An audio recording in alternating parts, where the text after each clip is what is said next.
नमस्कार साथियों, hello friends. आज हम एक नया अध्याय साइंस का केमिस्ट्री का पढ़ेंगे जो है धातु है अधातु।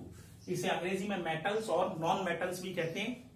साथियों, अभी तक अगर आप लोगों ने मेरे वीडियो को लाइक शेयर और सब्सक्राइब नहीं किया है तो प्लीज उन्हें लाइक शेयर और सब्सक्राइब कर दीजिए और वीडियो को पूरा अंत तक जरूर देखिएगा, जिससे कि आपको इस विषय से संबंधित जो भी आपके डाउट्स हैं और जो प्रश्न है वो सारे इसमें क्लियर हो जाएंगे और आपको ये अध्याय बहुत ही इजी वे में समझ में आएगा। और ये चैप्टर भी बहुत ही इंटरेस्टिंग है, धातु और अधातु।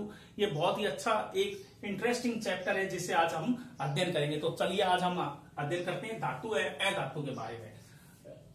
देखिए धातु, आज हम केवल धातु के बारे में अध्ययन करेंगे कि धातु क्या होती है, जिसे अंग्रेजी में मेटल्स बोलते हैं।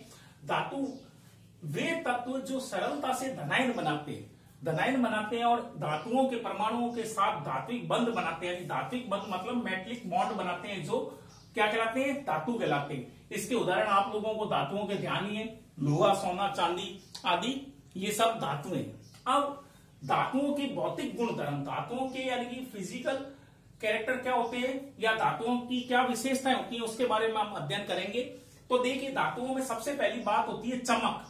धातुओं में चमक होती है, उनमें एक शाइनिंग होती है, ये उनकी विशेषता है। धातुओं में कोई भी धातु होगी, लोहा, सोना, चांदी, उसमें एक चमक होती है।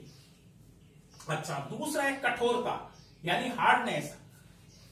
सारी धातुएं लगभग कठोर होती हैं, उनमें कठोरता का गुण पाया जाता है। लेकिन अपवाद स्वरूप दो धातुएं हैं जो सोडियम और मरकरी, ये क्या होती, इतनी कठोर नहीं होती। जैसे मरकरी तो लिक्विड फॉर्म में पाई जाती है, मतलब तरल रूप में, और सोडियम होता है सॉफ्ट होता है यानी कि मृदु होता है।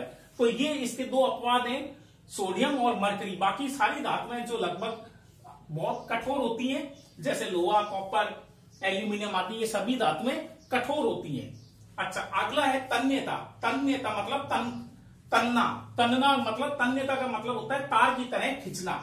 ये धातुओं में विशेष रूप से विशेषता पाई जाती है कि इन्हें तार की तरह लंबा खींचा जा सकता है। चाहे जैसे लोहा, एल्यूमिनियम, इन सबको खींच करके लंबा तार की तरह बनाया जा सकता है। एक इंटरेस्टिंग चीज आप लोगों को बताना चाहूंगा कि जैसे सोना जो होता है, इसका अगर 1 ग्राम सोने को खींच करके लंबा किया जाए यानी तार बनाया जाए, तो ये लगभग 2 किलोमीटर लंबी तार के रूप में खींचा जा सकता है या बनाया जा सकता है। तो ये इसकी विशेष गुण होता है धातुओं में। तन्यता मतलब इन्हें तार की तरह पतला खींचा जा सकता है, जोर लगाने पर इन्हें तार की तरह लंबा खींचा जा सकता है। सुचालक, ये ऊष्मा और विद्युत दोनों के लिए अच्छे सुचालक होते हैं। देखिए, मैं आपको हमेशा कहता हूं, साइंस में कोई भी विज्ञान में शब्द ऐसे नहीं लिया जाता। सुचालक मतलब ये 2 शब्दों से मिलकर बना है, सु और चालक। सु का मतलब होता है अच्छा और चालक का मतलब प्रवाह। जिसमें अच्छा प्रभाव होता है वो क्या कहलाते हैं, सुचालक कहलाते हैं। ये विद्युत और ऊष्मा के अच्छे चालक होते हैं। लेकिन लेड तथा मरकरी, इसमें भी अपवाद है। लेड तथा मरकरी ऊष्मा के कुचालक होते हैं। कुचालक मतलब कु मतलब बुरा और चालक मतलब प्रवाह करने वाला, यानी बुरा प्रवाह, यानी कि इनमें संचालन नहीं होता ऊष्मा का। और किसमें, लेड तथा मरकरी में ऊष्मा के ये कुचालक कहलाते हैं। तो आप लोगों को शब्द समझ में आ गए होंगे, सुचालक और कुचालक। अच्छा, अगला है ध्वनिक, मतलब अंग्रेजी में इसे सोनोरस बोलते हैं। द्वय मतलब ध्वनि और अनिक का होता है अर्थ उत्पन्न करना, मतलब ये ध्वनि उत्पन्न करते हैं। यानी अगर धातु को अगर आप किसी चीज से मारेंगे तो उसमें से आवाज उत्पन्न होगी, तो उसे क्या कहते हैं, ध्वनिक प्रकृति इसकी कहते हैं। यानी कि इनमें धातुओं में, प्रत्येक धातु में आवाज उत्पन्न करने की क्षमता होती है। जैसे आपने देखा ही होगा स्कूल की घंटी और दूसरे जो लोहे के होते हैं, उनमें अगर हम किसी धातु से उसे चोट करते हैं तो उसमें से आवाज निकलती है, जिसे इनमें सोनोरस या ध्वनिक का गुण पाया जाता है। अगला है आघात वर्धनीयता। शब्द देखिए, आपको समझ में आ जाएगा। आघात वर्धनीयता, आघात वर्धनीयता क्या होती है कि आघात मतलब चोट और वर्धनी मतलब वृद्धि, यानी चोट करने पर जिनमें वृद्धि होती है उसे क्या कहते हैं, आघात वर्धनीयता। तो सारी धातुओं में ये विशेषता पाई जाती है कि उन्हें चोट करने पर, यानी कि उन्हें पीटने पर वो लंबी चादर के समान हो जाती हैं। तो उसे क्या कहते हैं, आघात मतलब चोट, और वर्धनीयता का मतलब होता है वृद्धि करना। तो इन्हीं गुणों के, और दूसरा है तन्यता, आघात वर्धनीयता, और तन्यता ऊपर हम पढ़ चुके हैं कि तार की तरह इन्हें खींचा जा सकता है। इसीलिए इन गुणों के कारण धातुओं के आभूषण, बर्तन और उपकरण, औजार आदि बनाए जा सकते हैं आसानी से।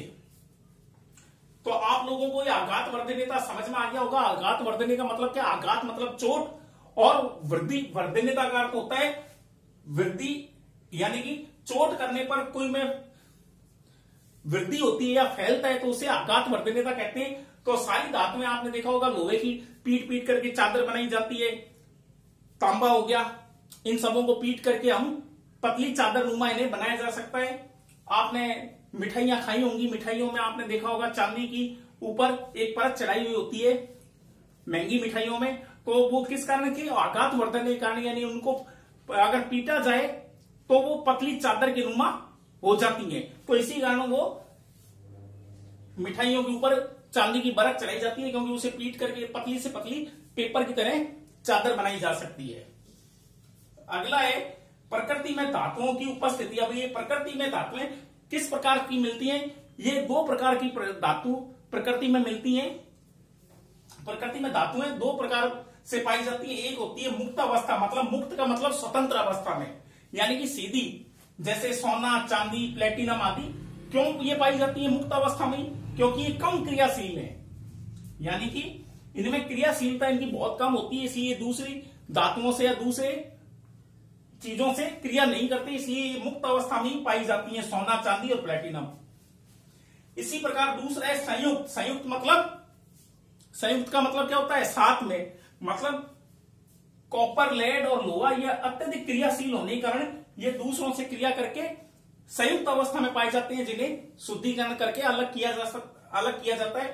तो इस प्रकार धातुएं प्रकृति में दो ही रूप में पाई जाती है, एक संयुक्त रूप में और एक मुक्त रूप में। मुक्त का मतलब स्वतंत्र रूप से, यानी कि सोना, चांदी, प्लेटिनम, और संयुक्त अवस्था में कॉपर, लेड, लोहा आदि।